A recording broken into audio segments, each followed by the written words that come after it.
हरे कृष्णा। ओम नमः शिवाय। कल हम बात कर रहे थे कि किस प्रकार दक्ष क्रोधित है। वो तो यहाँ तक कह देता है कि मैं महादेव को भगवान ही नहीं मानता। वो महादेव को भगवान नहीं मानता। प्रसूति भी समझाती है। प्रसूति कहती है कि देखो प्रजापति, विवाह जो है वो दो आत्माओं का बंधन होता है, जो सृष्टि के आरंभ से चल रहा है और अंत तक चलता रहेगा। ये तो जन्म जन्मांतरों तक का बंधन होता है, इसे तो बदला नहीं जा सकता, इसे कोई तोड़ नहीं सकता। तो इसलिए आप प्रजापति होकर भी जब आप जानते हैं कि आप इस विवाह को नहीं तोड़ सकते, तो फिर आप ये सब क्यों कर रहे हैं?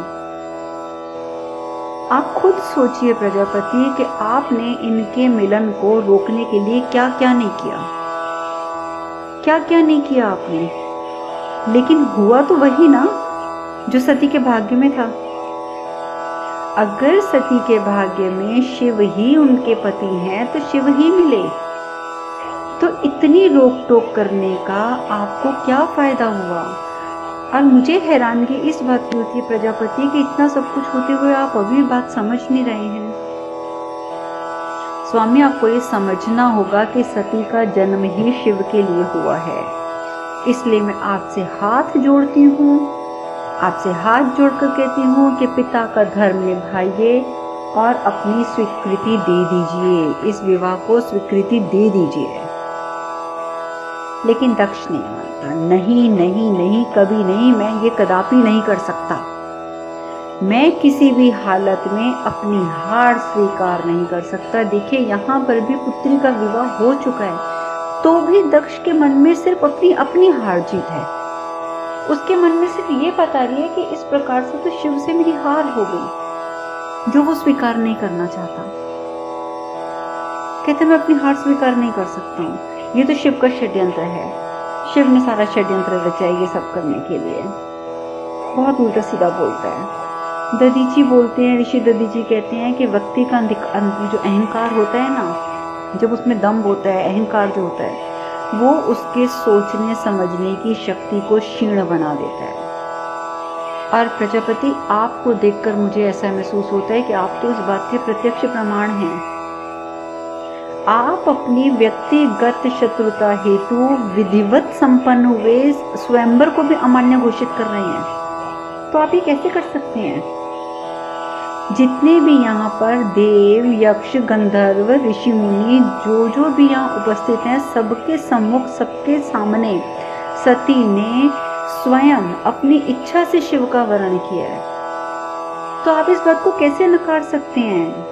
गंधर्व विवाह हो चुका है अब सती का। जब किसी को माला पहना दी जाती है तो ये विवाह ही होता है। ऋषि कश्यप भी कहते हैं कि देखिए, स्वयंवर के भवन में मूर्ति तो आपने स्थापित करवाई थी, किसी और ने तो मूर्ति स्थापित नहीं करवाई ना। आपने मूर्ति स्थापित करवाई थी और सती ने उस मूर्ति को अपना वर चुन लिया। तो गलत क्या है? मूर्ति आप ही की देन है, और आप ही की दी हुई मूर्ति को अगर सती ने वरमाला पहना भी दी तो गलत क्या है इसमें? और सबसे बड़ी बात है कि सती ने मूर्ति में शिव का आह्वान किया था। उसने खाली मूर्ति को माला नहीं पहनाई, उसने शिव का आह्वान किया, तभी तो शिव आए। कश्यप ऋषि ने कितने अच्छे से समझाया, पर दक्ष को समझ नहीं आता। मार्कंडेय ऋषि होते हैं, वो भी कहते हैं कि अगर आह्वान बिना मंत्रों के भी अगर सच्चे हृदय से किया जाए तो प्रभु आते ही आते हैं। और सती माता ने तो मूर्ति को माला पहनाकर उस भगवान शिव का आह्वान किया था। और जब भगवान का आह्वान सच्चे मन से किया जाता है तो मंत्रों की आवश्यकता नहीं होती। हमें कोई मंत्र नहीं चाहिए, हमारे हृदय में सच्चाई होनी चाहिए, हमारे हृदय की पुकार सच्ची होनी चाहिए। भगवान को उपस्थित होना ही पड़ता है। आप जानते हैं कि सच्चे हृदय से किसी भी मूर्ति के समक्ष जाकर आप भगवान को पुकारेंगे तो भगवान उस मूर्ति में उपस्थित हो जाएंगे। और सती माता की तो जो भक्ति थी वो तो श्रद्धा से परिपूर्ण थी। और सती माता ने जब मूर्ति को माला पहनाई तो उसने उसे मूर्ति समझ के नहीं पहनाई, बल्कि उसे भगवान समझकर पहनाई है। और ये सती माता की भक्ति का प्रभाव है कि देखिए भगवान स्वयं प्रकट हो गए, माला स्वीकार भी कर ली, और फिर भी आपके मन में ये संशय आ रहा है, क्यों? आपको ये बात माननी पड़ेगी, प्रजापति के लिए विवाह हो चुका है, आपको मान्यता देनी ही होगी। फिर भी इतना देखिए, अब मार्कंडेय ऋषि ने भी समझा दिया, दक्ष तब भी नहीं नहीं नहीं, कदापि नहीं, मेरा निर्णय अटल है। और सती को जबरदस्ती खींच के ले जाती हैं, सती चलो यहाँ से। अचानक आवाज आती है, दक्ष। तो दक्ष एकदम रुक जाता है, पलट के देखता है, सामने ब्रह्मा जी खड़े हैं।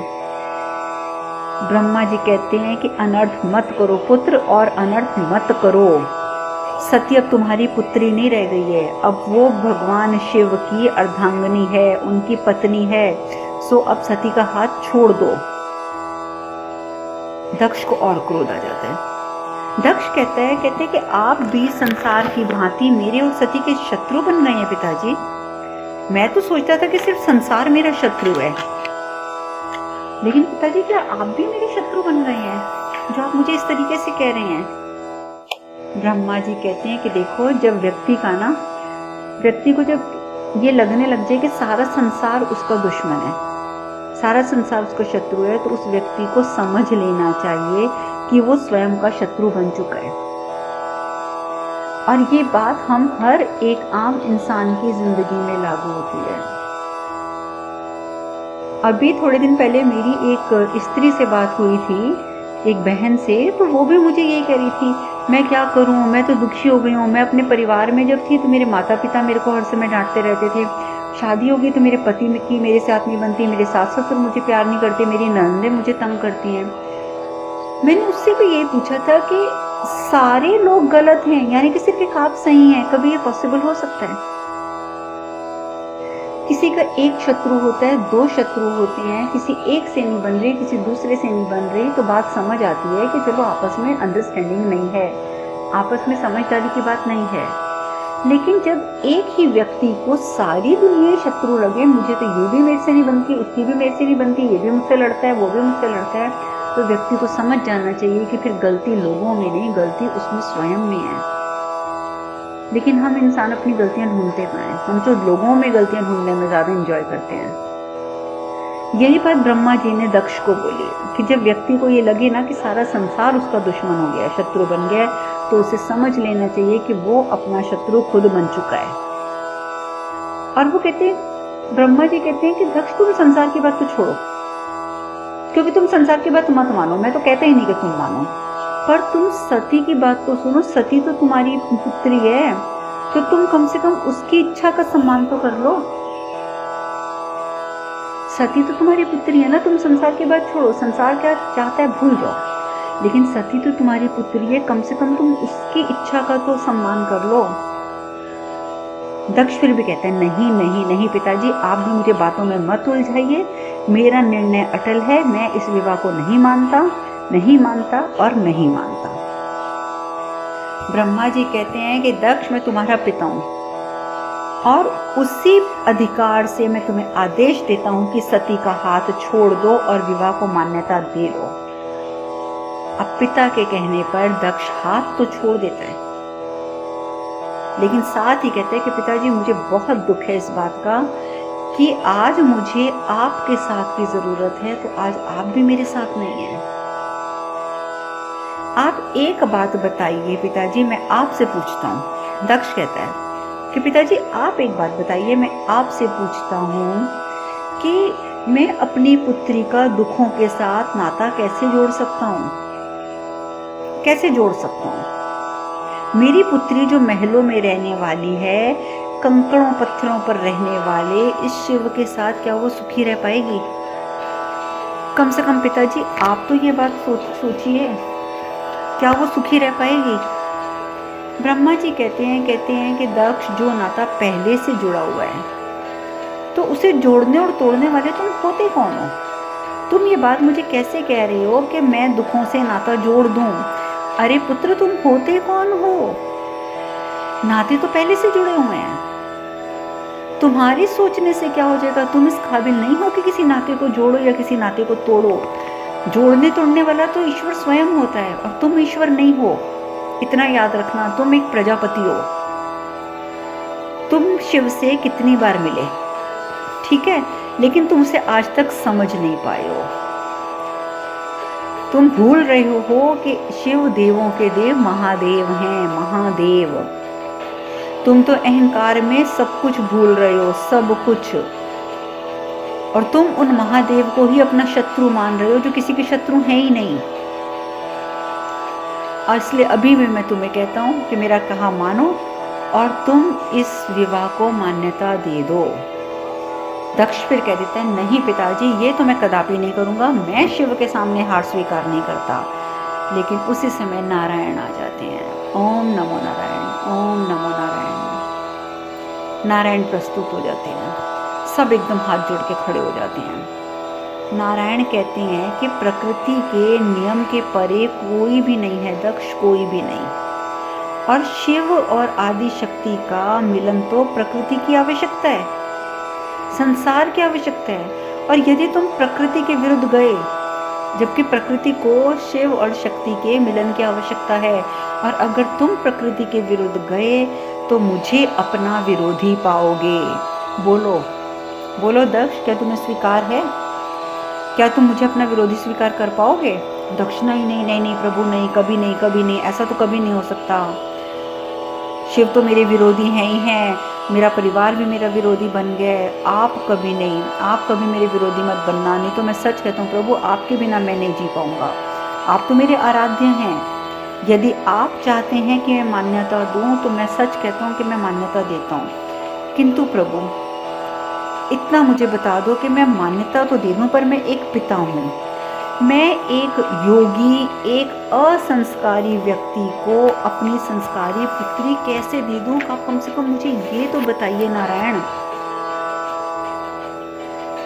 मैं कैसे एक असंस्कारी को अपनी संस्कारी पुत्री दे दूं?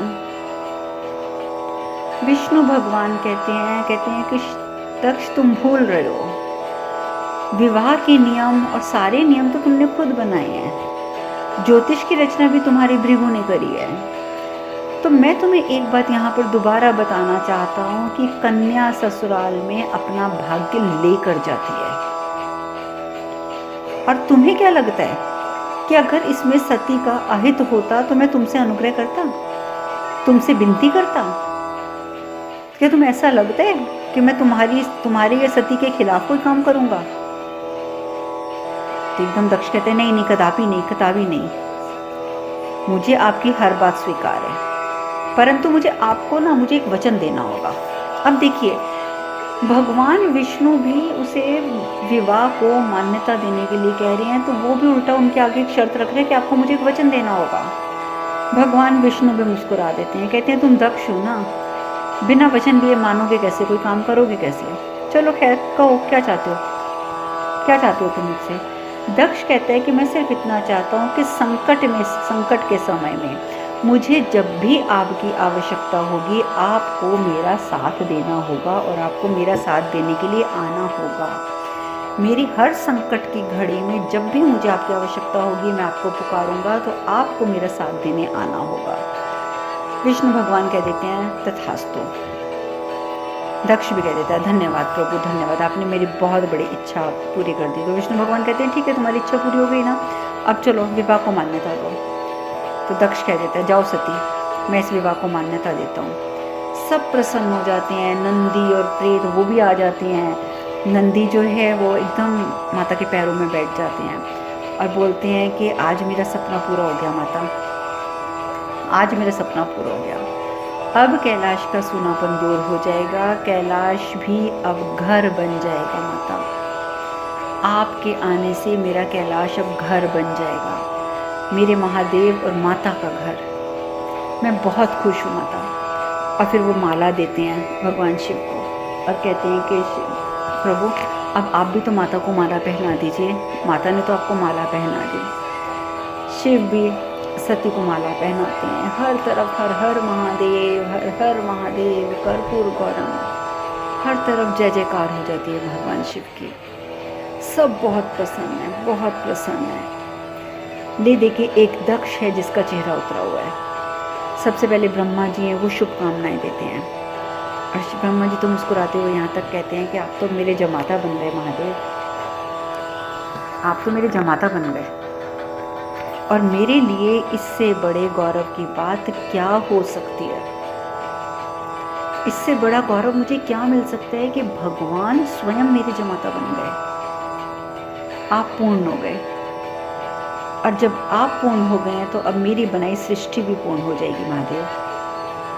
विष्णु भी कहते हैं ब्रह्मदेव अब संसार में शिव का सृजन देखिएगा आप। महादेव आपने ये विवाह कर कर सिर्फ मुझ पर नहीं, मुझ पर, ब्रह्मा जी पर और तो और पूरे संसार के ऊपर बहुत बड़ा उपकार किया है। अब आप एक काम कीजिए, अब आप ससुराल में रुकिए, ससुराल में आनंद सत्कार का, आदर सत्कार का आनंद लीजिए और हमें जाने की आज्ञा दीजिए। और इस प्रकार से ब्रह्मा जी और विष्णु जी वहाँ से प्रस्थान करते हैं और भगवान शिव वहीं पे रुक जाते हैं। सब बहुत खुश हैं, प्रसूति की आंखों से भी खुशी के आंसू बहते जा रहे हैं। वो अपने आप को कह रही है कि मुझे तो कुछ समझ नहीं आ रहा कि मैं कैसे बताऊं कि आज मुझे कितनी शांति मिल रही है। वो शिव के सामने जाती है और शिव के सामने जाके बोलती है कि मैं आपको कैसे बताऊं महादेव कि आज मेरे हृदय को कितनी शांति मिली है, कितना शांत है आज मेरा हृदय। तो शिव कहते हैं कि सती चलो अब तुम भी माता पिता का आशीर्वाद ले लो। क्या आशीर्वाद नहीं लेना है? अब सती जो है वो माता के पाँव छूती है तो माता आशीर्वाद दे देती है।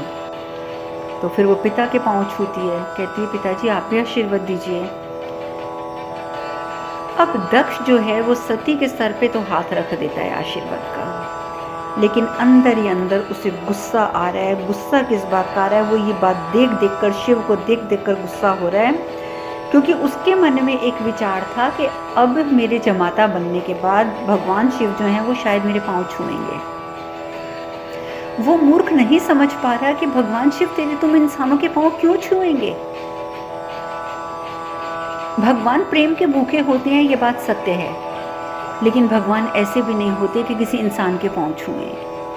भगवान और हम इंसानों का क्या मुकाबला। और दक्ष क्या सोच के बैठा है कि अब भगवान शिव मेरे पैर छुएंगे, और जब भगवान शिव ने पाँव नहीं छुए, सिर्फ सती ने छुए, तो उल्टा मन ही मन में कहता है कि अहंकारी महादेव जमाता होके भी मेरे पाँव नहीं छूते हैं, मेरे पाँव स्पर्श नहीं करते। पर प्रजापति दक्ष जो हैं क्या करता, उसको अंदर ही अंदर गुस्सा चढ़ता है, कहता है मेरा इतना अपमान, मेरा जमाता होके मेरे पाँव नहीं छुए, इतना अपमान मेरा। और गुस्से से पैर पटकता हुआ ना वो कक्ष से चला जाता है। प्रसूति है उन दोनों को आसन पे बिठाती है, माता सती को और शिव भगवान को, उनकी आरती उतारती है। आरती उतारने के बाद वो सबसे पहला कार्य क्या करती हैं, भगवान शिव से माफ़ी मांगती हैं। कहती हैं कि प्रभु आप मुझे क्षमा कर दीजिए, मेरी मति भ्रष्ट हो गई थी जो मैंने आपका विरोध किया। कदाचित अगर मैं दक्ष प्रजापति की पत्नी ना होकर सती की माँ बनकर सोचती तो शायद मुझे बहुत पहले ही समझ आ जाता कि आपसे अच्छा जमाता तो हमें मिल ही नहीं सकता। महादेव मुझसे बहुत बड़ी भूल हुई है, बहुत बड़ी भूल, आप कृपया करके मुझे क्षमा कर दीजिए। शिव मुस्कुराने लगते हैं, मुस्कुरा कर कहते हैं कि माता क्षमा नहीं मांगती। क्या कहा शिव ने? माता क्षमा नहीं मांगती, अपितु आशीर्वाद देती है। प्रसूति तो इतनी खुश होती है, इतनी खुश होती है कि उसकी आंखों से आंसू बह जाते हैं। कहती है भगवान ने स्वयं मुझे माता कहा। वो सबकी तरफ देखती है, कहती है सुनो भगवान ने मुझे माता कहा, मैं तो धन्य हो गई महादेव, मैं तो धन्य हो गई, आपने मुझे माता कहा। तभी एक आवाज आना, सती।